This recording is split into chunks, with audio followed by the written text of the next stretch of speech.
People of the Purple Butterfly here, otherwise known as People7 on Twitter and YouTube, People elsewhere on the internet.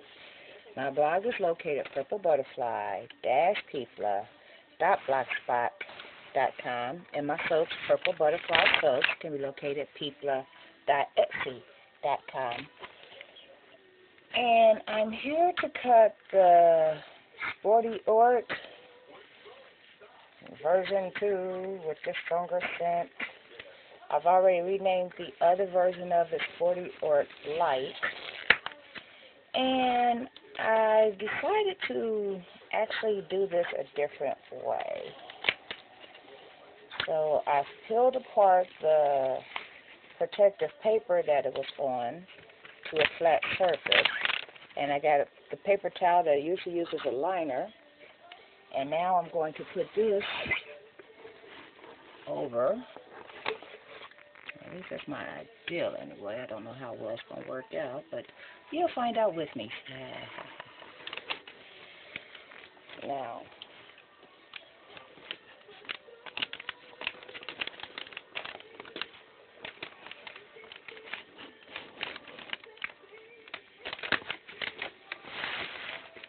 I figured that would eliminate a step of having to peel it, flip it, then put it back down, and so forth and so on. Because this way, the liner is already intact, and then when I peel it, it just sinks to the bottom. Ooh, that's pretty. And very encouraging, because and it sinks right back down into the perfect section. If you've seen how this came out on the front, because this is now the back, I had used coral reef blue and the natural color of the soap and attempted to do a parakeet swirl, and it didn't look like the color. I mean, the colors looked muddy and it looked like it all blended together. So I added some mica and oil to try to do the swirl on top, and at the time it gelled, it all just became a deep bluish green mass. But this method, I just flipped it over. You can tell the original colors is there. The swirl did take effect, you know, at least halfway through or at the bottom of it, whatever. Hold on, my little plastic liner needs to come up. So I'm going to have to reline I have press and seal over this entire surface, so apparently I'm going to have to redo that. Now, let's get out the knife and get to cutting this and see what we get.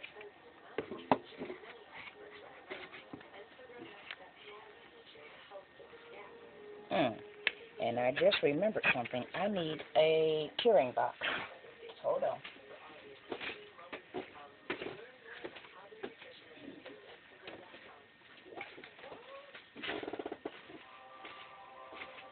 That way, if I cut these, I have some place to put these.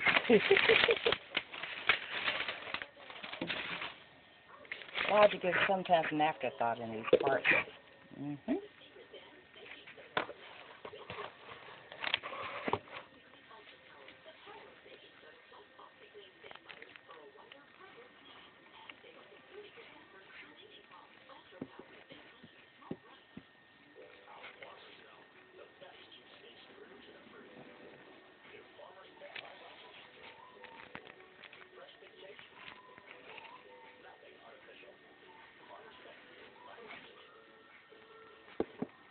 Makes clean cuts.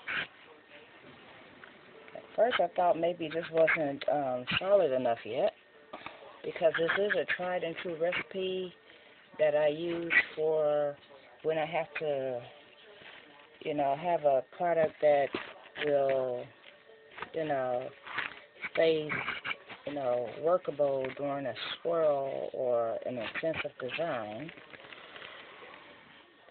And that means it usually takes longer to set up.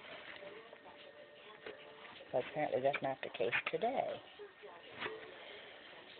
There we go. Now, 2 more slices, and we will get to taking a view of this soap. I'm really surprised that there's actually some swirling going on the bottom, because usually when you do a slab mode and you pour with the base of the soap first, usually the design doesn't swirl all the way down to the bottom of the soap. And that's fine, because a lot of looks, you know, that you go for, you're not looking for a all over. You're just looking to get it on the surface. There we go. That's how it's looking now.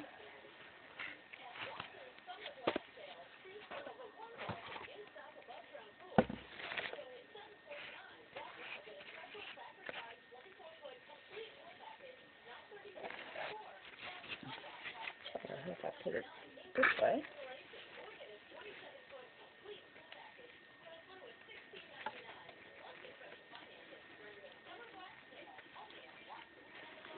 We'll let gravity do some of the work. There we go. So of course gravity said, hey, you put me in it, I'm going to do all the work now.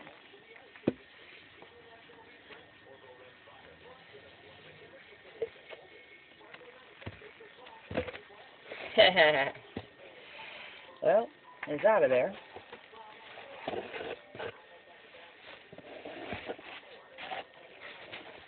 But because of the nature of the soap I poured, I'm not going to let it do that, because it will be a little bit soft and we don't want dent.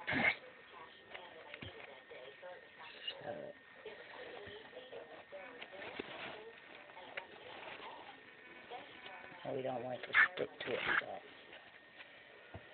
So while I get it separated, I'm going to show you what I got.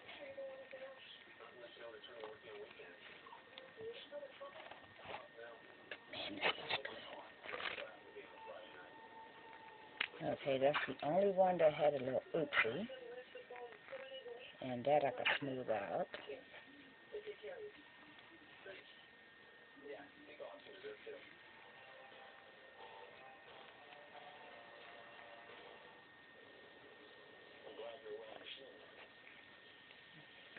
And I figured out that the soaps are like this, so when I put them down to go to the next soap, if I put it this way, it won't get confused because it stands taller.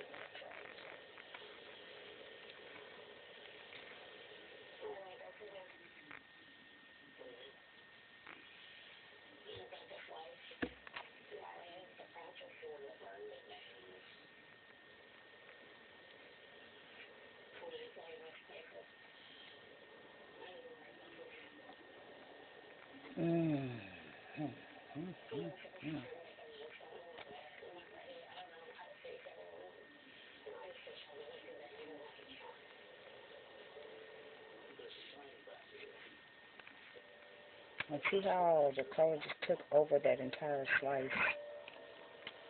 That's what I mean by muddy. It like took over and you couldn't even tell that it was a swirl.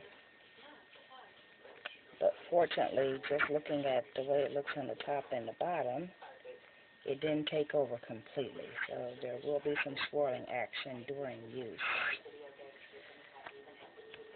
which is a good thing.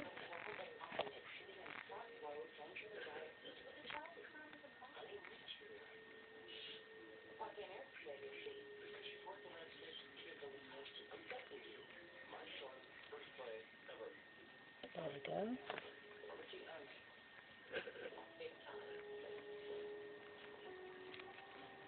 And apparently some of the fragrance oils took on a very, very blue appearance with some of the slices.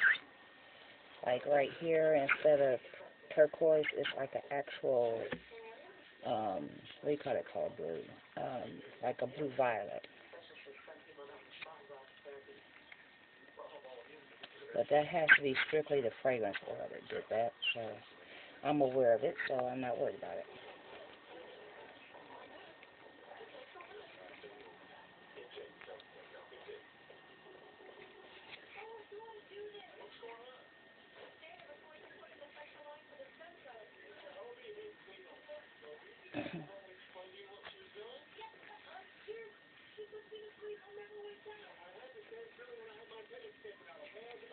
Okay, I stand corrected. There was another smushed point, but we can fix that. There we go. See, when it's soft and there's an oopsie, you can smooth out the oopsie. As long as you get it before it sets too hard. So that way you don't have to do planing or recutting or anything.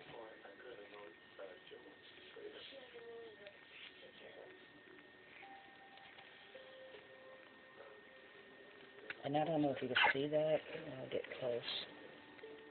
But it's almost like a natural swirl on the surface of that, and that's actually the back. So that's a good thing.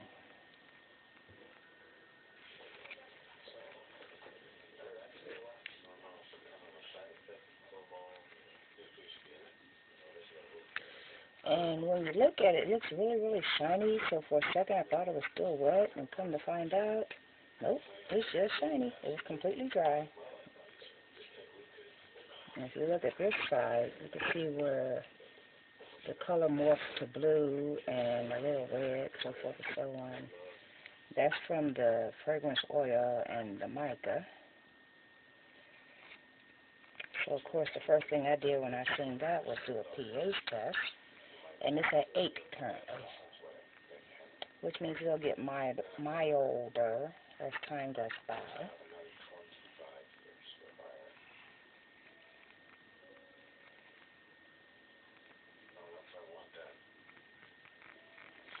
I chose not to do a really bright, stark white with this, you know, like adding TD, because I figure with the scent, it needs a more natural presentation. It is a very natural scent, just happens to have a lot of stuff mixed in that makes it extraordinary. In other words, there's no obvious perfume smell, which for some odd reason with men's cologne, that happens a lot. There we go. And that's all of them.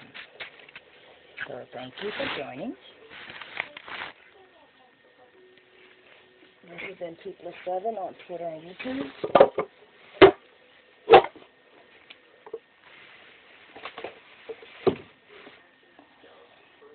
People elsewhere on the internet. My blog is located at purplebutterfly-people.blogspot.com, and my soaps, Purple Butterfly Soaps, can be located at people.etsy.com.